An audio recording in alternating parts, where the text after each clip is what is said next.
आईने हिंदी के एक नए एपिसोड में आपका स्वागत है, जहां आपके लिए लेकर के आते हैं इंडियन डिफेंस की प्रमुख अपडेट्स को। और इस वीडियो में हम बात करने वाले हैं मुख्यतः एक ऐसे टॉपिक के बारे में जिस पे चर्चा करना इस समय काफी जरूरी है। जरूरी इसलिए है क्योंकि अब भारत को बड़ी बड़ी बातें करने की जगह जो इस प्रोजेक्ट को वास्तविकता का रूप है, ये देना प्राथमिकता बनानी चाहिए। और हम बात कर रहे हैं भारत के 5th जनरेशन फाइटर एयरक्राफ्ट के बारे में। अचानक से कुछ चीजें ऐसी हुई हैं जहां पर भारत के ऊपर खुद एक प्रश्न चिन्ह बन गया है कि क्या वाकई हमारा 5th जनरेशन फाइटर एयरक्राफ्ट, जिसको लेकर के हम सब इतनी बड़ी बड़ी बातें करते हैं, क्या वो तैयार हो भी पाएगा या नहीं। एक तरफ जहां दुनिया के दूसरे देश, खासकर अगर हम एशियन कंट्रीज की बात करें, तो 5th जनरेशन फाइटर एयरक्राफ्ट को विकसित करने की एक होड़ सी लगी है। पहले साउथ कोरिया और फिर तुर्की ने अपने 5th जनरेशन फाइटर एयरक्राफ्ट को उड़ा भी दिया है। लेकिन अगर हम भारत की बात करें तो भारत ने लगभग तुर्की से पहले अपने प्रोजेक्ट की शुरुआत करी थी, लेकिन आज तक हम लोग अपने प्रोग्राम को सैंक्शन तक नहीं कर पाए हैं। यानी कि इसके लिए जो जरूरी राशि है यही आवंटित नहीं की जा सकी है।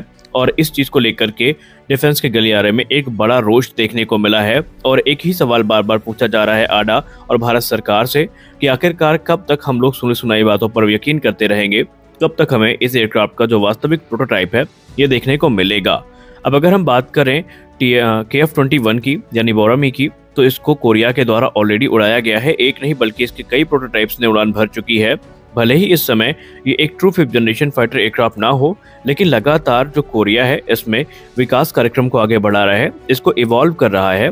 और अभी ये एयरक्राफ्ट तो चर्चा का विषय बना ही हुआ था। और इसी बीच जो तुर्की है इसने भी अपने कान एयरक्राफ्ट को, जिसको पहले TFX के नाम से जाना जाता है, इसकी पहली उड़ान को आयोजित कर लिया है।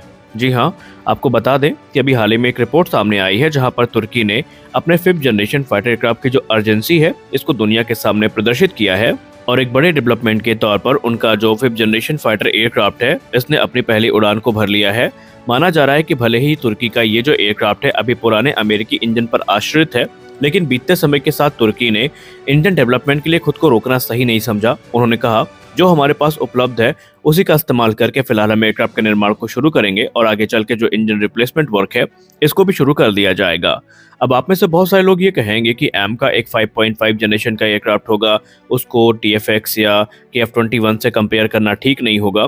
दोस्तों बात ये नहीं है, बात ये है कि ये देश भी वेट कर सकते थे। इन देशों के पास भी मौका था कि ये एडवांस टेक्नोलॉजीज के डेवलप होने का इंतजार करते, उसके बाद प्रोग्राम को आगे बढ़ाते।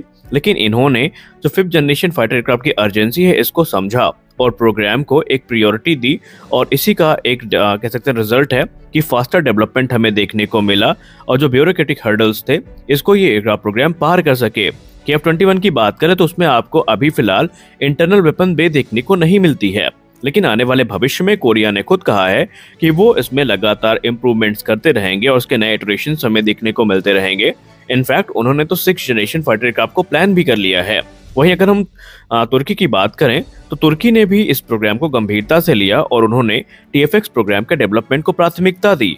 भले ही उनके पास उतनी एडवांस टेक्नोलॉजीज नहीं थी, लेकिन उन्होंने हार नहीं मानी और उनका जो एयरक्राफ्ट है वो अपनी पहली उड़ान भले ही अमेरिकी इंजन की सहायता से पूरा किया हो, उसने किया है। और अब अगर हम भारत के एम का प्रोग्राम की बात करें तो एम का प्रोग्राम को लेकर के 2020 से लेकर के अभी तक बहुत सारी अपडेट्स हमें देखने को मिली। कभी तो ये तक क्लेम कर दिया गया था कि 2024 से 25 के बीच में इसकी पहली उड़ान देखने को मिल जाएगी, और अभी 2024 चल रहा है और आप यकीन नहीं करेंगे इस प्रोग्राम को अप्रूवल तक नहीं मिला है। पहली उड़ान तो बहुत दूर की बात है। अभी भी भारत का सबसे इंपॉर्टेंट फाइटर एयरक्राफ्ट प्रोग्राम, जिसकी 7 स्क्वाड्रन भारतीय वायुसेना में इंडक्ट की जानी है, ये फंड्स का इंतजार कर रहा है। और जाहिर सी बात है अगर फंड्स आने में डिले हुई तो आप कभी भी ये एक्सपेक्ट नहीं कर सकते कि 2030 तक ये एयरक्राफ्ट आपको प्रोडक्शन में उतरते दिखाई पड़ेंगे। एमका के सामने हर्डल्स बहुत ज्यादा हैं। पहला सबसे बड़ा हर्डल तो यही है कि अभी तक फंड्स अप्रूव नहीं किए गए और इसके लिए एक बड़ी संख्या में पैसे की जरूरत पड़ेगी, तकरीबन 15,000 करोड़ रुपए। वहीं ये इकलौती समस्या नहीं है। दूसरी समस्या ये है कि हम सब जानते हैं कि एमका के प्रोडक्शन को आगे बढ़ाने के लिए 2019 में ही जो SPV मॉडल है यानी स्पेशल पर्पस व्हीकल मॉडल, ये इंट्रोड्यूस किया गया था इस उम्मीद के साथ कि पब्लिक और प्राइवेट सेक्टर मिल करके एडवांस मीडियम कॉम्बैट एयरक्राफ्ट का जो डेवलपमेंट प्रोग्राम है इसको आगे बढ़ाएंगे और भारत की वायुसेना को उन्नत 5th जनरेशन फाइटर एयरक्राफ्ट प्रदान करेंगे। लेकिन दिक्कत यह है कि उस समय जो प्राइवेट इंडस्ट्रीज, प्राइवेट कंपनियां काफी ज्यादा उत्साहित थी इस प्रोग्राम को लेकर के, उनका उत्साह भी ठंडा पड़ता नजर आ रहा है। और कुछ कंपनियों ने तो ऑलरेडी अपने हाथ खड़े कर दिए हैं ये कहते हुए कि अभी उनके पास इस तरह के 5th जनरेशन फाइटर एयरक्राफ्ट को बनाने का कोई अनुभव नहीं है, वो बिल्कुल भी कॉन्फिडेंट नहीं है। और इनफैक्ट उन्होंने तो ये भी कहा है कि पहले MRFA प्रोग्राम के अंतर्गत जो फाइटर एयरक्राफ्ट सेलेक्ट किए जाएंगे उसके निर्माण से जब उनको थोड़ा अनुभव प्राप्त होगा उसके बाद ज्यादा कॉन्फिडेंट वो हो जाएंगी। और अब तो रिपोर्ट्स में ये भी कहा जा रहा है से लिया गया है कि प्रपोज किया गया है। मान लीजिए कि अगर SPB मॉडल आम तरीके से आगे नहीं बढ़ता है तो पहला प्रपोजल ये है कि जो प्राइवेट इंडस्ट्रीज हैं इनको सहायता प्रदान की जाएगी हमारे पब्लिक सेक्टर से, जहां पर एयरक्राफ्ट के मैन्युफैक्चरिंग, पार्ट्स की मैन्युफैक्चरिंग, असेंबली और दूसरे जो पोस्ट प्रोडक्शन सपोर्ट है इसकी जिम्मेदारी इन्हीं प्राइवेट कंपनियों को दी जाएगी और उसमें जो हमारी आडा और HAL जैसी संस्थाएं हैं इनको पूर्ण सहयोग प्रदान करेंगी, यानी मेजोरिटी ऑफ स्टेक जो होंगे प्राइवेट सेक्टर के पास होंगे। दूसरा यहाँ पर प्रपोज प्लान ये है कि इन्हें कह सकते हैं इंपॉर्टेंट पार्ट्स की सप्लाई के लिए असाइन किया जा सकता है। भले ये पूरे कह सकते हैं AMCA प्रोग्राम में जो उसका असेंबली है इसके हिस्सा ना रहे, लेकिन पार्ट्स मैन्युफैक्चरिंग की जिम्मेदारी दी जा सकती है।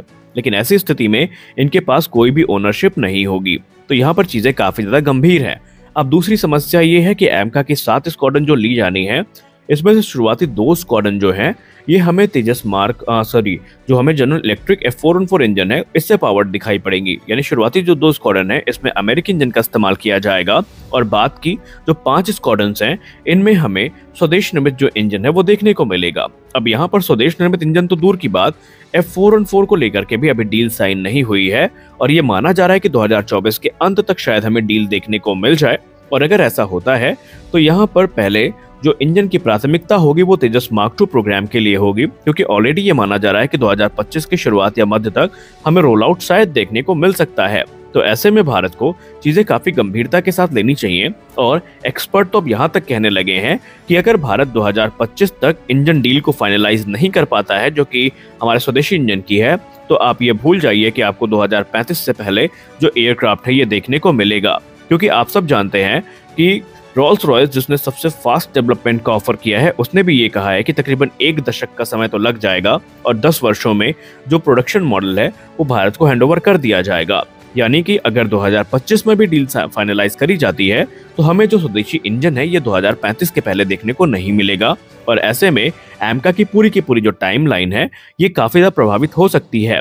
और अब आप समझ सकते हैं कि AMCA प्रोग्राम कितनी गंभीरता की डिमांड करता है और अभी तक हम लोग कितने गंभीर हैं ये तो सामने आपने देख ही लिया है। अब बहुत सारे लोग ये भी कहेंगे कि भारत तो प्रयास कर ही रहा है, प्रयास कर रहा है भारत, उसमें कोई डाउट नहीं है, लेकिन अब यहाँ पे हमें टाइमलाइन भी देखनी पड़ेगी, हमें जो एक सही समय है वो भी देखना पड़ेगा, क्योंकि भारतीय वायुसेना के लिए इस समय सबसे महत्वपूर्ण है फाइटर एयरक्राफ्ट, क्योंकि हम इस समय घटते स्क्वाड्रन की क्षमता से परेशान हैं।